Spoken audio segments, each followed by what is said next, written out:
Hi, my name is Justine Shelton. I'm an ERYT, that is Experienced Registered Yoga Teacher with Yoga Alliance. And I also have my 500-hour certification through the American Vinny Yoga Institute. I first came to yoga at the insistence of my acupuncturist as a way to help with hormonal imbalances that were causing a lot of physical pain. How delighted I was to find that yoga helped with that, and also helped with the aches and pains left in my body from years as an NCAA Division I basketball player. I had already had 2 knee surgeries and years of chronic low back pain, and was thrilled to find that yoga did more for relieving that pain than anything I had tried before, including surgery. As I was heading off to college, my brother and I knew that I wasn't as strong as the players I would be competing against. So he put me on a weightlifting program, supplemented by protein shakes. While my muscles got stronger, that did not help the strength or integrity of my joints. What I love about yoga is the strength gained is not superficial. It is a strengthening of the body from the inside out, a strengthening of the joints from the inside out. I feel stronger in my body now than I ever have. After I first started teaching yoga, I wanted to learn more. I studied with quite a few teachers from different lineages of yoga and found Vinny Yoga to be the quickest, most effective style in relieving pain and healing my own body, as well as my clients and their chronic conditions. Yoga is a journey of self-discovery, coming into a greater knowledge of your own body and mind, bringing an awareness and deeper understanding of your breath. And it is empowering. You will learn valuable tools to maintain the health and function of your body, and along the way you may also find your mind being more relaxed. Enjoy the practice.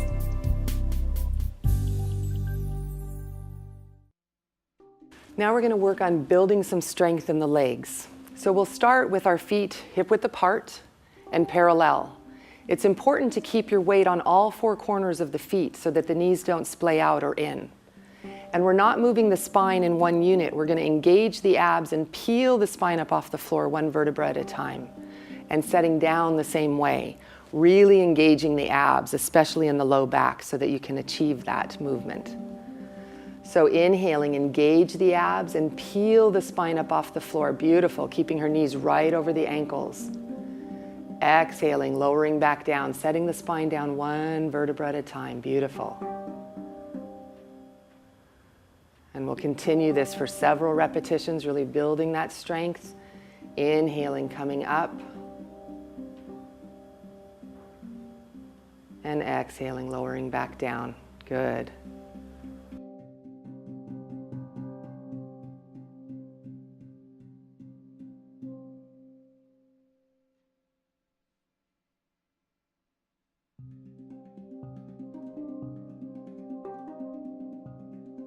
In this pose, it's important to keep the knees over the ankles, and that will also help engage inner thigh strength.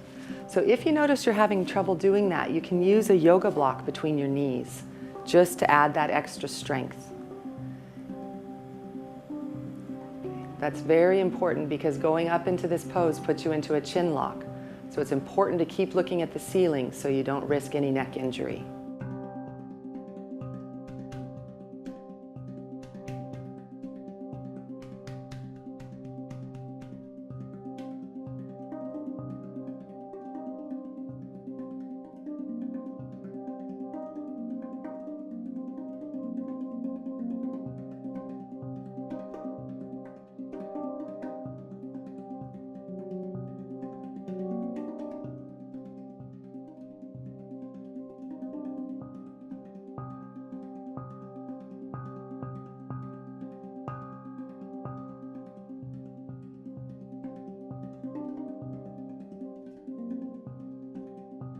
This next pose is going to open up the external hip rotators, which is important for keeping the knees healthy, to have the hips open.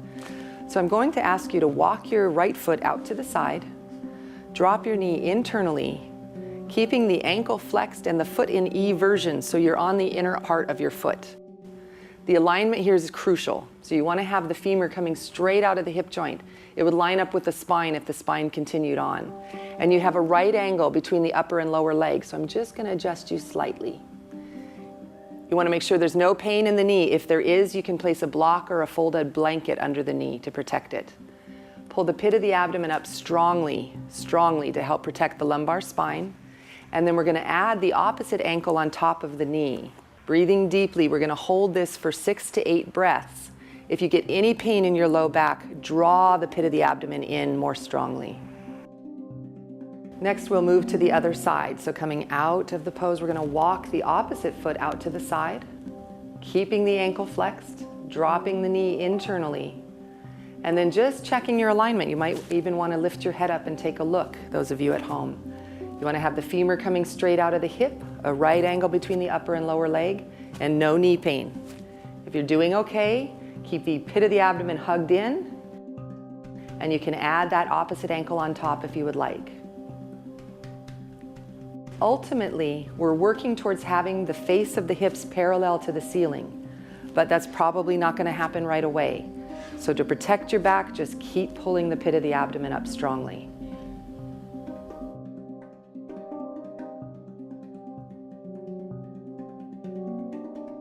Next, we'll open up the internal hip rotators.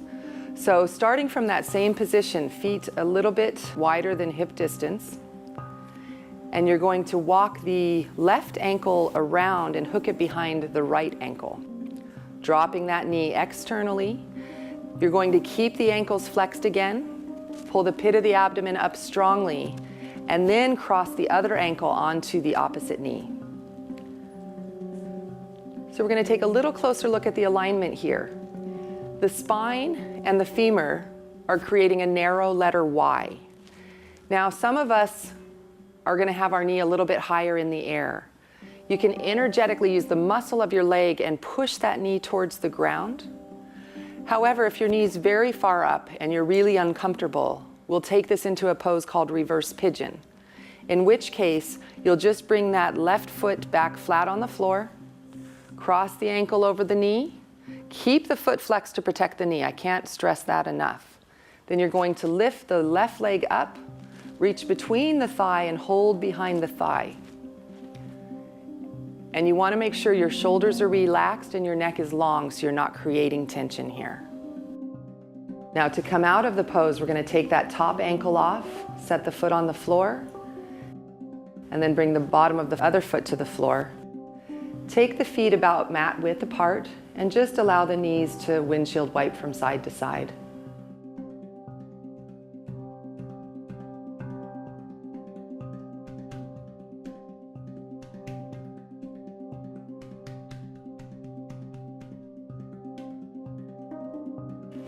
Now to finish up here, we're going to get some more circulation into the knees as well as stretching the low back. So I'm going to ask you to bring your knees up to your chest and place your hands just behind your knees. As you inhale, the heels will go to the ceiling and the back of the legs will press away. Then exhale, abs in as you draw the knees into your chest. Good, inhaling, coming up, press the heels towards the ceiling, toes towards your face. Exhale, coming in. Repeating that several times to get the circulation into the knees.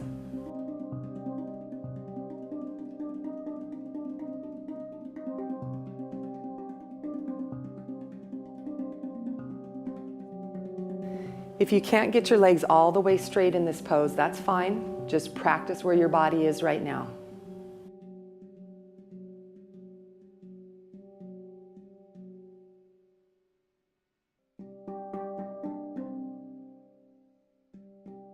Next, we're going to do a stretch for the quadriceps and also for some of the hip flexors. So some of you will need to sit on a block or a bolster or a folded up blanket. We're going to do a pose called half hero. So I'm going to ask you to draw one of your legs back, and you would like to have the top of the ankle on the floor. If that's not comfortable, you might want to do a folded towel or something round underneath the ankle. From here, you're bringing that, you don't want this knee to splay out to the side too much. So keep the inner thigh engaged. You're bringing the other foot comfortably close to that opposite knee. From here, You want to make sure there's no knee pain. If there is knee pain, we'll take either a hand towel or a strap, folding it up and putting it behind the knee to create some space in the knee. From here, we're going to lean back, place your hands on the floor for support, then lift your bottom up and bring your pubic bones slightly towards your belly button. What that does is lengthen the lumbar spine so you're not getting compression there. From here, you'll start to go back, possibly just to your hands, or you might be able to come to the elbows. Those of you who are able to do this pose with your bottom on the ground could possibly come all the way to your back. However, if you're using a prop underneath you, don't go past your elbows. With this pose, we're going to focus on bringing some circulation into the knees. So as you inhale, the heels will go to the ceiling, back of the hands to the floor behind your head, stretching throughout the spine. Exhale, hands come back by your side, knees into chest. Good, and we'll repeat this pose 8 times to increase the circulation into the knees and work with the biomechanics of movement. So inhaling, bring the heels towards the ceiling, back of the hands to the floor, stretching through the spine. Exhale, abs in as you bring the knees to the chest, palms back down. Beautiful. Inhaling, going again, lengthening through the spine. Exhaling, coming down. Good. Inhaling, coming up. Now notice how Benita keeps her neck long so she's not creating tension in the neck. And exhaling, knees to chest. Beautiful. Just a few more repetitions to bring that circulation in.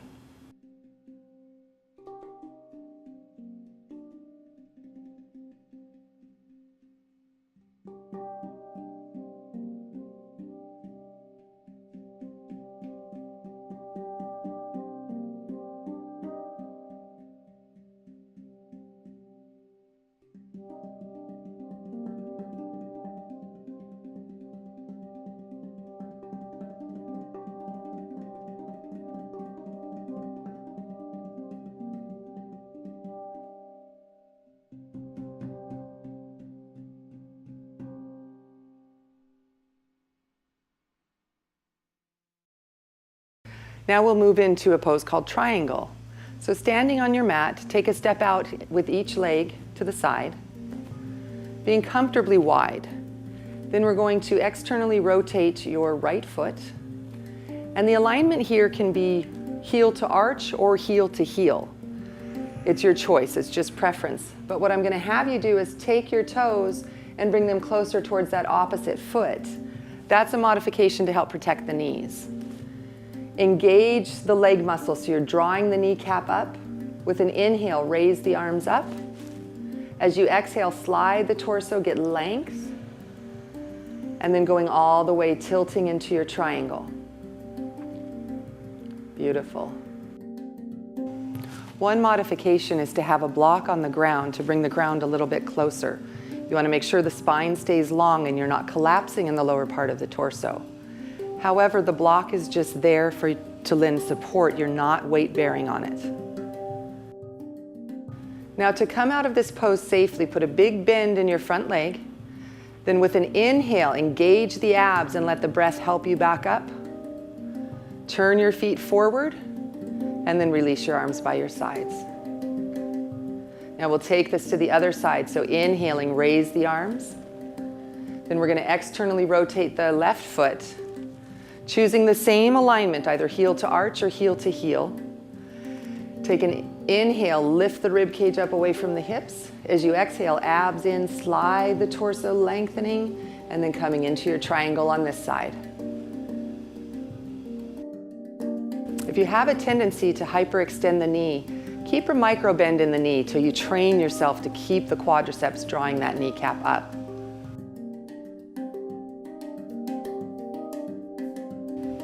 Another trick here, if you want to strengthen the ankles, is you can lift the toes and keep your weight evenly on all 4 corners of each foot, and that will help strengthen the ankles. To come out safely, put a big bend in the front leg, wait for an inhale, let the breath help you up, press the feet into the floor, release the arms and turn both feet forward again. Now we'll go into Warrior 2. So I'm going to ask you to take a step out to each side And this time the stance will be a little wider. A good measurement is to raise the arms up and have the ankles underneath the wrists. So widen your stance as far as you need to, those of you at home. We're going to externally rotate the front foot. Then it's important to get your alignment correct here. So to come into the pose, you're pressing the big toe mound of that front foot into the earth, but you'll initiate the weight onto the outer edge of that front foot. That will track the knee over the ankle. And we're going to repeat this warrior two a few times to build strength in the quadricep. Okay, so with an inhale, raise the arms up, look over that right arm. As you exhale, press the big toe mound into the floor and then initiate the weight onto the outer edge of that front foot. Good, then with an inhale, pressing the foot into the floor, coming back up. Exhaling, sinking back down, really tracking that knee over the ankle. Good. Inhaling, coming back up. Exhaling, coming down. Good. Inhaling up again. This time we'll exhale down and hold the pose. So sinking down. Always make sure you can see your big toe. So take a look down. If not, your knee might be pronating in because your hips are tight. So make sure the knee stays over the ankle.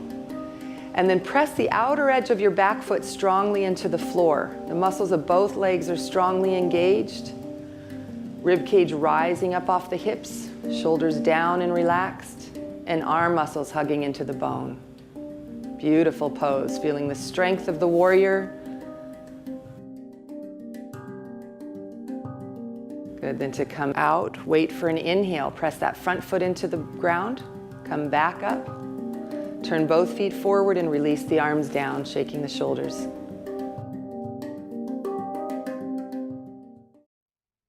We are going to start with a version of Tadasana to build strength in the ankles. So this is about axial extension, but it's important. We're going to raise the hands and the heels in unison and then come back down in unison. And in order to do this, it's important to keep the inner leg together. Energetically pressing towards one another, especially around the ankle because they start to get a little wobbly. And it also helps to look at the ground about 12 feet in front of you. So as you inhale, you're going to raise the heels and the hands, bringing the arms all the way up overhead. Good. And then exhaling, coming back down, synchronizing the hands and the heels coming down at the same time if possible. We'll repeat that a few times. Inhaling, coming up. And then exhaling down. Good. It's important to build strength in the ankles so that the ankles are strong and the knees can be healthy.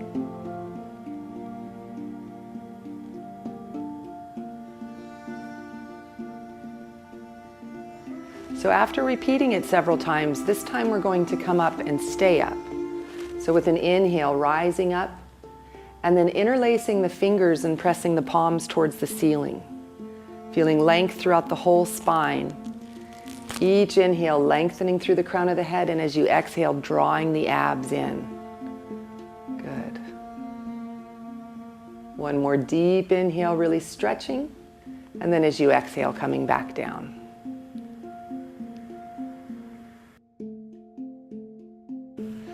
So take another deep inhale, raising the arms overhead.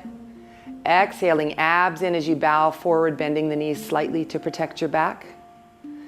Inhale, engage the ab, rise up, coming up with a flat back, reaching tall. Exhale, abs in as you swan dive forward again, belly in. Good. Coming up one more time, engage the abs, inhaling, coming up. Exhale, abs in as you bow forward. And we're going to come into chair. So sink your bottom down like you're sitting in a chair. With an inhale, bring the torso upright. Draw the shoulder blades back and together. Beautiful. And if this is too strong, you can always keep your hands on your knees. And you don't need to go quite so deep in the chair. Honor your body. Take another inhale, and as you exhale, bow forward.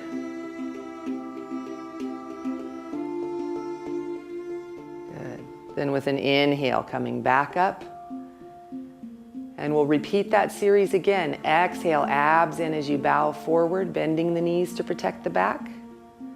Inhale, engage the abs, coming up with a flat back, lengthening through the crown of the head. Exhaling, bowing forward. And then we'll come into chair, sinking the hips back. Inhale the torso up. Then draw the shoulder blades together. Breathing deeply. Now, if you feel any discomfort in your low back, pull the belly in and tuck the tailbone as though there's a little weight on your tailbone. Good. Take another inhale, and as you exhale, bow forward. And then with an inhale, bending the knees slightly as you come all the way back up, lengthening. And exhale, release your arms by your sides. Beautiful. We'll finish our practice today with Shavasana, which translates as corpse pose. Traditionally, it's done flat on your back, the arms out with the palms up, just like a corpse. However, for today's purpose, we're going to modify Shavasana with the legs elevated. Those of you at home can do this on the front of your couch, on the seat of the couch, or possibly on an ottoman. What this does is slows down the circulation into the legs, so it's very healing for the knees. When you come out of Shavasana, you'll roll onto one side and then make your way up to seated. And when the legs come back down, the blood flow comes rushing in, increasing the circulation, and with that comes the white blood cells to help heal the knees. So go ahead, lie back, get yourself comfortable, and then consciously relax your body, starting at your toes, letting the feet just flop to the side, no tension around the ankles, the weight of the leg bones just grounding you down into the earth, letting there be a relaxation around the hips and a softness in the belly. The shoulders are flush to the floor. There's no tension in the shoulders or the arms. The neck is long. And there's no tension in the throat. Nothing left to be said. Even the tongue is relaxed. Feel the muscles on the face just melting over the skull.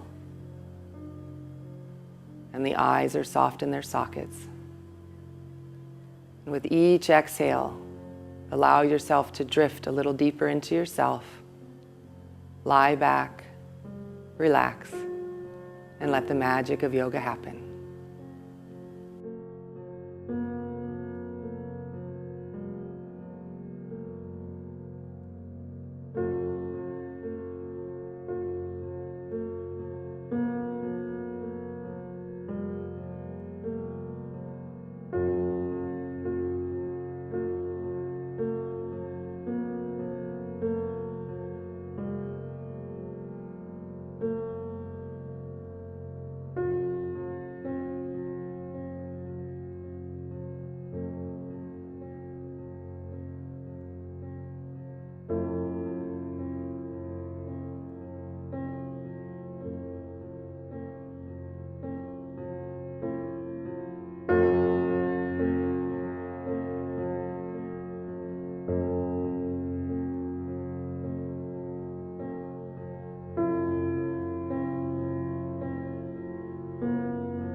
you.